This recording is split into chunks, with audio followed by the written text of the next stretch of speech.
ఈ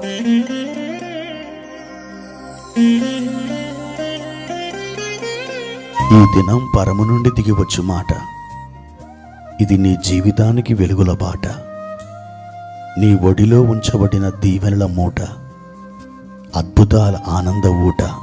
మార్చి 23 ఉదయం యెహోషువ గ్రంథం 13, 14 మరియు 15 అధ్యాయములు. సాయంత్రం లూకా సువార్త 1వ అధ్యాయము 57 నుండి 80వ వచనం వరకు. క్రీస్తునందు నాకు అత్యంత ప్రియమైన దేవుని బిడ్డలారా, ఈ ఉదయకాల సమయంలో ప్రభు కృప మీకు తోడుగా ఉండునుగాక. పరలోకమును దిగొస్తున్న దేవుని మంచు మీ పైన సమృద్ధిగా దిగునుగాక. మీ ఆలోచనలు యావత్తు దేవుడు నిశ్చయముగా సఫలం చేస్తాడు. మీ కోరికను సిద్ధింపజేసి మీ ఆలోచన ఒక అద్భుతమైనటువంటి రూపకల్పనలోకి తీసుకొచ్చి మీ కన్నుల ముందు, బిడ్డా నీ ఆలోచనకి ఒక రూపాన్ని ఇచ్చాను, ఇదిగో చూడు అని మీతో ఆయన చెప్పబోతున్నాడు. ప్రియ దేవుని బిడ్డలారా, ఈ ఉదయం ప్రభువారు ఇచ్చిన ఒక లేఖన భాగాన్ని మనం చదువుకుందాం. 44వ కీర్తన 6, 7 వచనాలు. నేను నా వింటిని నమ్ముకొనను, నా కత్తియు నన్ను రక్షింపజాలదు. మా శత్రువుల చేతుల నుండి మమ్మను రక్షించువాడువు నీవే. మమ్మను ద్వేషించు వారిని సిగ్గుపరచువాడువు నీవే. ప్రియమైన దేవుని బిడ్డలారా, అద్భుతమైనటువంటి కీర్తన, అద్భుతమైన మాటలు. కోరహు కుమారులు పాడిన దైవ ధ్యానం, వారి ప్రార్థన, వారు దేవునికి చేసిన స్తుతి.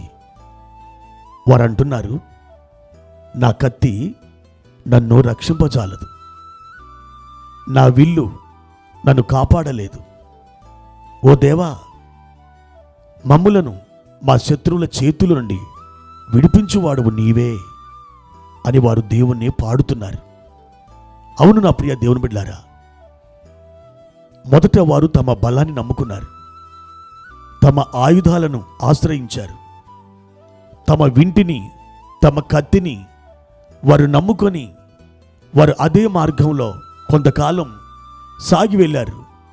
కానీ ఏం జరిగింది? జీవితంలో అపజయం. నా బలం, నా తెలివి, నా జ్ఞానం, నా ధనము, నా బంధువులు, నా బలగం అని ఇలా మీరు మీ బలముగా మీరు అనుకుంటున్నవి ఒకవేళ ఇలాంటివే అయితే మీరు తప్పకుండా ఓడిపోతారు. మీరు గెలవలేరు, మీరు ఆవలి తీరానికి చేరలేరు. ఈ కోరహు కుమారులు ఆ విధంగా ప్రయత్నం చేసి జీవితంలో ఓడిపోయారు. అందుకని వాళ్ళు ఒక నిర్ణయానికి వచ్చారు, దేవా మా విల్లు మాకు జయమునివ్వదు, మా కత్తి మమ్మల్ని రక్షింపలేదు, ఇవన్నీ కూడా మేము పక్కన పెడుతున్నాం. ఒకవేళ ఆ యుద్ధ రంగంలో ఉన్నామంటే ఉన్నాం, మా ఖడ్గం జులిపిస్తున్నామంటే జులిపిస్తున్నాం, కానీ జయం మాత్రం మా కత్తి మీద కాదు, కేవలం మీ మీదనే ఆధారపడింది. నీవే మాకు జయము కలుగు చేయవాడవు, మా శత్రువులని మా ఎదుటి తరుమువాడవు నీవే అని వారు దేవుణ్ణి ఆరాధిస్తున్నారు, దేవుణ్ణి గణపరుస్తున్నారు. నా ప్రియమైన దేవుని బిడ్డలారా, ఈరోజు ఏ శత్రువు మిమ్మల్ని వెంటాడుతున్నాడో, ఏ పరిస్థితి మిమ్మల్ని భయకంపితులను చేస్తుందో, దేనికి మీరు కృంగి కృషించిపోయి మీరు ఆవేదన చెందుతున్నారో, మీ బలము ద్వారా వాటిని జయించలేరు. కేవలం దేవుని ద్వారానే దేవుడే మీకు జయమిస్తాడు, దేవుడే మీకు విజయం ఇస్తాడు. ఆయన మీద ఆధారపడండి, ఆయన తట్టే చూడండి, ఆయన వైపే కనులెత్తండి. ఆయన కృప ఎన్నటెన్నటికి మిమ్మల్ని విడిచిపోదు. తప్పకుండా జయాన్ని మీరు చూడబోతున్నారు. నా ప్రియమైన సహోదరి సహోదరుడా, ఎందుకు కృంగిపోతావు? ఎందుకు భయపడిపోతున్నావు? ఎందుకు నీవు మానసికంగా వేదనకు గురవుతున్నా? ఈ ఉదయకాలం ప్రభుని చేయి పట్టుకొని నీతో మాట్లాడుతున్నాడు. బిడ్డ, నేనే నీకు జయమిస్తాను, నీ కన్నీరు తుడుస్తాను, నీకు ఆదరణ ఇస్తాను, నీకు సమాధానం ఇస్తాను. లే, నువ్వు తేజరిల్లబోతున్నావు.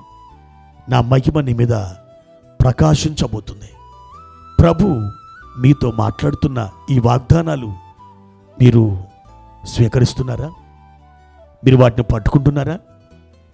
అయితే ధైర్యంతో లేచి నిలబడండి. అద్భుతమైన విజయాన్ని పొందుకొనబోయే దినాల్లోకి మీరు వచ్చి ఉన్నారు. దేవుడు అటు భాగ్యమును మీకు దయచేయునుగాక. ప్రార్థన. ప్రియమైన తండ్రి, మీ ఘనమైన నామానికి వందనాలు. మా ప్రభువా, నువ్వు ఎన్నడూ మమ్మల్ని విడనాడవు. మా బంధువులు, మా బలగం, మా స్నేహితులు, మాకున్న ధనం, మాకున్నటువంటి జ్ఞానం, మాకున్నటువంటి వనరులు మాకు విజయాన్ని ఇవ్వలేవు నాయన. శత్రువులు ఎదుట నుండి మమ్మల్ని తప్పించలేవు నాయన.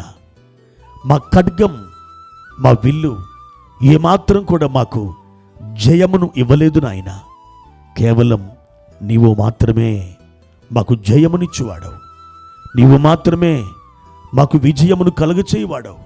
మా ప్రియులను గొప్ప విజేతలుగా మీరు చేసి ఆశీర్వదించమని యేసు నామములో అడుగుచుంటున్నాను తండ్రి. ఆమేన్.